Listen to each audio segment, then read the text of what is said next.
quiero agradecer a las autoridades de la universidad la invitación a este espacio y quiero manifestar que me siento muy honrado de estar en la máxima casa de estudios de la Universidad Nacional Autónoma de México, pública, gratuita, una universidad muy importante del país, y que esperamos que todas las universidades públicas del país se vuelvan de excelencia. Miren, la izquierda ha sufrido un proceso muy importante en los últimos años. Nosotros en 1988 ganamos la presidencia de la República con el ingeniero Cuauhtémoc Cárdenas en un frente que articulaba partidos que eran paraestatales, eran partidos menores, el Frente Democrático Nacional y el PMS, que era el partido de izquierda electoral modesto pero importante de la izquierda. Llegó tarde a esa elección y a pesar de ello se ganó en 1988 la presidencia, con un rompimiento muy importante del PRI de la corriente democrática. Ahí no se nos reconoció y dio paso a la formación del partido electoral de izquierda más importante de la historia nacional, que es el Partido de la Revolución Democrática. Tuvimos un proceso muy complicado, miles de hombres y mujeres llegamos a la formación del PRD, y en el régimen de Salinas tuvimos 300 hombres y mujeres asesinados en la lucha contra el fraude electoral. En ese tiempo no se reconocían ni siquiera los triunfos de los ayuntamientos, había que tomar los municipios para que se reconocieran los triunfos electorales. Fue un proceso durísimo de 1988 al 94, y entre 88 y la actualidad hay más de 600 muertos en el PRD en la lucha contra el fraude electoral y contra la imposición de autoridades. Pero nosotros tuvimos un parteaguas muy importante en 1997, cuando, por cierto, Andrés Manuel López Obrador era presidente del PRD y se dieron los primeros triunfos en gobiernos de los estados. Fue en esa época, un año previo, un año después, en que se dio primero el triunfo en la Ciudad de México con Cuauhtémoc Cárdenas, se ganó el gobierno de Tlaxcala, el gobierno de Zacatecas, el gobierno, me falta el de Michoacán, unos años después. Pero se empezaron a dar triunfos muy importantes y se presentó por primera vez una presencia muy importante en la Cámara de Diputados, con una fracción que superó al Partido Acción Nacional, que por cierto se me estaba olvidando, estaba invitado a este debate, pero como la cúpula del PRI y el PAN representan lo mismo, están representados ahora por el diputado Pablo, ¿no? Los dos. Entonces, nosotros pues tuvimos una presencia de la fracción parlamentaria mayor, inclusive a la del Partido Acción Nacional. Fue la primera vez que el PRI perdió mayoría en el Congreso. Se formó un bloque opositor que tuvo la presidencia del Congreso, que la encabezó Porfirio Muñoz Ledo, y generó un parteaguas hasta que el PAN volvió a su alianza tradicional con el PRI, porque desde la época de Salinas en el Congreso las cúpulas del PRI y el PAN votan absolutamente todo de manera juntos, todo lo que ha sido dañino a el país, aumentos de impuestos, presupuestos que no consideran como prioritario educación, salud, vivienda, alimentación, empleo, el aumento al IVA, 16%, por citar algunos ejemplos recientes, más por la Ley Federal del Trabajo que pretende acabar con los derechos laborales de los trabajadores en el país, restringirlos de manera todavía más grave, por ejemplo el outsourcing, legalizarlo. En fin, en 97 el PAN regresa, el PRD sigue su camino. En 2000 tuvimos un mal resultado en la elección presidencial. Cada elección presidencial es un momento de quiebre muy importante en el país, y en 2006 volvimos a ganar. 2000 ganamos nuevamente la jefatura de gobierno de la Ciudad de México, y en 2006 volvimos a ganar la presidencia de la República con Andrés Manuel López Obrador. Una elección oficialmente muy cerrada, con una diferencia de votos de 211,000, pero que nunca se aceptó el recuento de voto por voto, casilla por casilla. Yo en la Cámara acá, que les digo a los del PAN que se robaron la presidencia, se enojan, les digo que brincan como chinicuiles en comal, y yo les digo, bueno, ¿por qué se enojan? Si nosotros, que somos los agraviados y nos robaron la presidencia, no nos enojamos, ustedes como beneficiarios no veo por qué se enojan, simplemente que se haga el recuento y se acabó el asunto. Entonces en 2006 se entró en una crisis política muy severa, porque Calderón surgió sin legitimidad, sin autoridad política. Es público que a los lugares a donde va lleva el Estado Mayor Presidencial, la Policía Federal, el Ejército, vallas, rejas, la policía del lugar. No se le puede acercar ni a su mujer a estas alturas, se tiene cualquier cercanía con quien usurpa la presidencia de la República. Y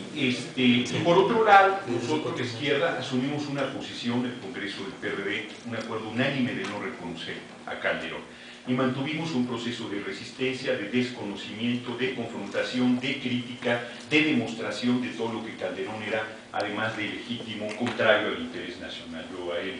lo he señalado como que remata el patrimonio nacional, ha entregado el petróleo a las transnacionales del petróleo, violando flagrantemente la Constitución, ha entregado la energía eléctrica, se importa la mitad de las gasolinas que se consumen, no ha construido las refinerías que dijo que iba a construir, se compra a transnacionales de la energía, el 49% de la energía eléctrica que se consume, ha entregado minas de oro, de plata a cielo abierto que son rapaces y generan una contaminación brutal, ha generado desempleo, ha liquidado la planta productiva del campo de la ciudad, ha ensangrentado el país, ha militarizado, violando sistemáticamente derechos y garantías constitucionales, asesinando civiles, asesinando niños en retenes militares, con la mal llamada guerra contra el narco, que ahora dice que no dijo guerra, ya tiene lagunas mentales, y finalmente en este proceso de descomposición y de violación sistemática de derechos humanos y garantías constitucionales ha generado una situación gravísima de inseguridad y de inestabilidad en el país, donde la periodista Anabel Hernández, de manera muy valiente y contundente en su libro Los Señores del Narco, acredita que él está vinculado al grupo de Chapo Guzmán y que García Luna es uno de los criminales más peligrosos del país, vinculado a grupos de secuestradores y a grupos del narcotráfico, lo cual explica en buena medida el problema. Solo el 1.6% de los detenidos acusados de vínculos con el narco son del grupo de Chapo Guzmán, solo el 1.6%. Entonces,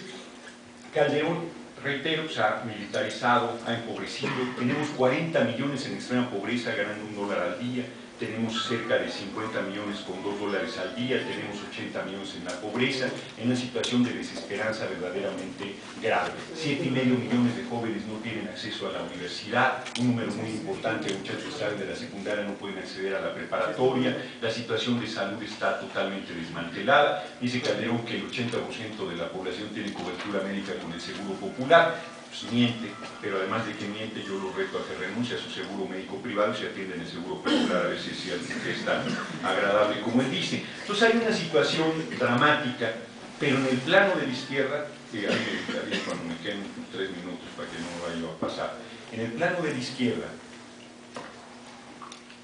Calderón logró anotarse un tanto muy importante que fue imponer a la dirección del PRD con Jesús Ortega, que no ganó la presidencia del PRD, y subordinar a la cúpula del PRD a los intereses de Acción Nacional y de su gobierno, a tal grado que han mantenido una postura de alianza con el Partido Acción Nacional, una postura sin sustento,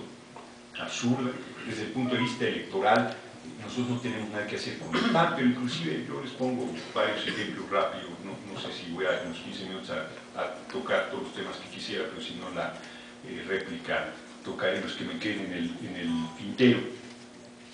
Si fuera buena la alianza con el PAN, yo pregunto por qué el PAN fue en contra en Zacatecas, donde gobierna el PRD, por qué fue en contra en Baja California Sur, donde gobierna el PRD y con un exdiputado del PRD les gana el gobierno del Estado, por qué fue en contra en Guerrero y en el último momento dijo que declinaba cuando era evidente que el PAN no tenía ninguna posibilidad de triunfo, por qué va en contra en Michoacán, donde han metido a la cárcel a más de cerca de 30 alcaldes del lugar, han acusado a Godoy Rangel y finalmente están queriendo meter por todos los medios a la hermana de Calderón como candidata a gobernadora y futura gobernadora de Michoacán. Entonces, desde el punto de vista estrictamente electoral es un sinsentido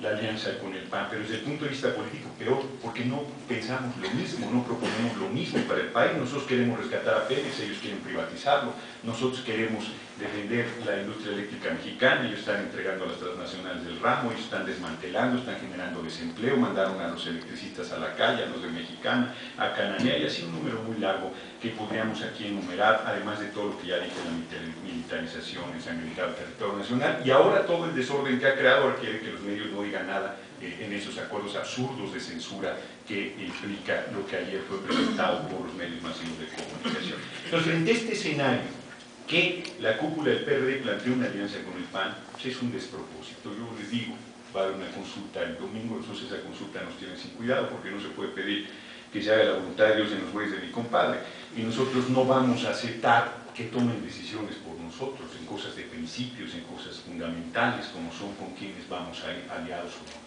Yo les invito a que hagan un esfuerzo de imaginación. Ustedes pensarían que yo puedo ir, por ejemplo, al Estado de México a llamar a votar por un candidato PRD-PAN con Lozano de un lado y Molinar Orcasitas del otro. Es absurdo, ¿verdad? O sea, es en serio. Todo lo que yo les he dicho a esos tipejos se los sostengo y me parece que es gravísimo que deberían estar en la cárcel y no hay ninguna razón para que nosotros hagamos ninguna campaña